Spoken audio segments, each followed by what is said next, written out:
Today we're going to be reading The Stranger, which is a story by Chris Van Allsburg.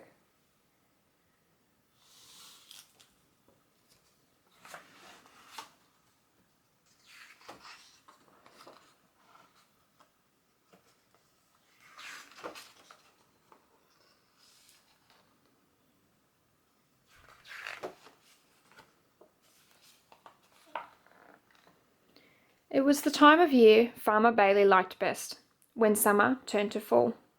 He whistled as he drove along. A cool breeze blew across his face through the truck's open window. Then it happened. There was a loud thump. Mr. Bailey jammed on his brakes. "Oh no," he thought, "I've hit a deer." But it wasn't a deer the farmer found lying in the road. It was a man. Mr. Bailey knelt down beside the still figure, fearing the worst. Then, suddenly, the man opened his eyes. He looked up with terror and jumped to his feet. He tried to run off, lost his balance and fell down. He got up again, but this time the farmer took his arm and helped him to the truck. Mr. Bailey drove home. He helped the stranger inside, where Mrs. Bailey made him comfortable on the parlour sofa. Katie, their daughter, peeked into the room. The man on the sofa was dressed in odd, rough leather clothing. She heard her father whisper, "Must be some kind of hermit, sort of fellow who lives alone in the woods."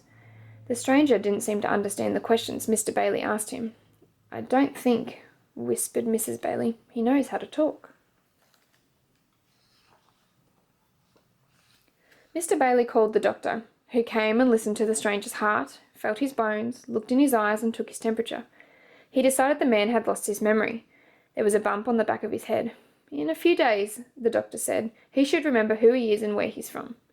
Mrs. Bailey stopped the doctor as he left the house. He'd forgotten his thermometer. "Oh, you can throw that away," he answered. "It's broken. The mercury is stuck at the bottom."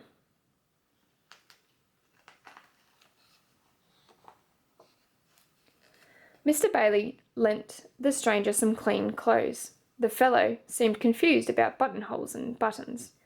In the evening he joined the Baileys for dinner. The steam that rose from the hot food fascinated him. He watched Katie take a spoonful of soup and blow gently across it. Then he did exactly the same thing. Mrs. Bailey shivered. "Brr," she said, "there's a draught in here tonight."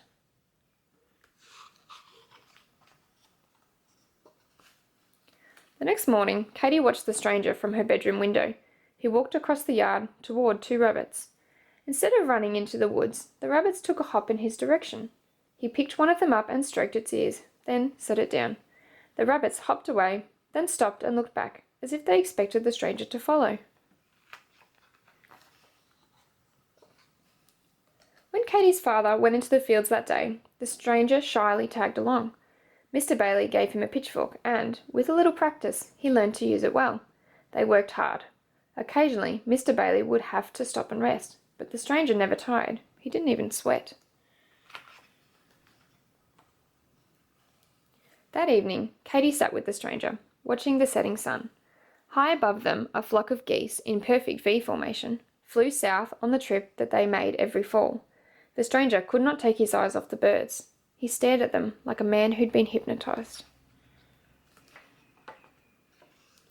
2 weeks passed and the stranger still could not remember who he was, but the Baileys didn't mind. They liked having the stranger around. He had become one of the family. Day by day he'd grown less timid. "He seems so happy to be around us," Mr. Bailey said to his wife. "It's hard to believe he's a hermit." Another week passed. Farmer Bailey could not help noticing how peculiar the weather had been. Not long ago it seemed that autumn was just around the corner, but now it still felt like summer, as if the seasons couldn't change. The warm days made the pumpkins grow larger than ever. The leaves on the trees were as green as they'd been 3 weeks before. One day, the stranger climbed the highest hill on the Bailey farm. He looked to the north and saw a puzzling sight. The trees in the distance were bright red and orange, but the trees to the south, like those round the Baileys, were nothing but shades of green. They seemed so drab and ugly to the stranger. It would be much better, he thought, if all trees could be red and orange. The stranger's feelings grew stronger the next day. He couldn't look at the trees' green leaves without sensing that something was terribly wrong. The more he thought about it, the more upset he became, until finally he could think of nothing else. He ran to a tree and pulled off a leaf. He held it in a trembling hand and, without thinking, blew on it with all his might.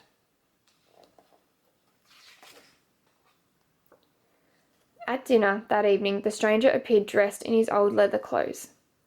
By the tears in his eyes, the Baileys could tell that their friend had decided to leave. He hugged them all once, then dashed out the door. The Baileys hurried outside to wave goodbye, but the stranger had disappeared. The air had turned cold, and the leaves on the trees were no longer green.